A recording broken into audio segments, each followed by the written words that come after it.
mwezi ambao tuishi ndani yake ni mmoja kati ya miezi minne mitukufu, Dhulqa'da.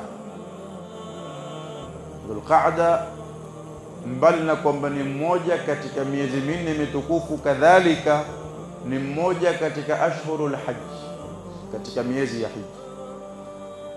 Na yote mawili haya yameelezwa katika Qur'ani, wakati Mwenyezi Mungu Subhanahu wa Ta'ala aliposema alhajju ashhurun ma'lumat, hija ni miezi maalum ambao waanza na Shawwal na Dhulqa'da, huno tulionao tunakumaliza na ashru min Dhulhijja.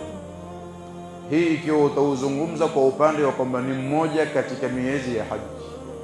Ikiwa utauzungumza ni mmoja katika miezi minne mitukufu, ni Mola Subhanahu wa Ta'ala alipotwambia inna iddatash shuhuri 'inda Allahi 12 shahra fi kitabillahi yawma khalaqa as-samawati wal ard minha arba'atun hurum, katika miezi 12 pana miezi minne mitukufu.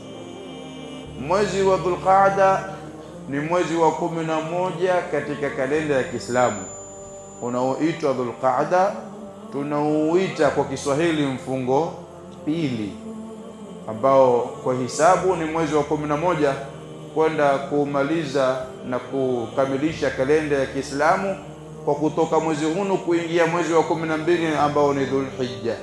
Baada ya Dhulhijja tuanza mwezi wa kwanza ambao ni Muharram. Kwa hivyo masiku haya ambao tuayaishi ni masiku matukufu yaliyochaguliwa na Mola Subhanahu wa Ta'ala.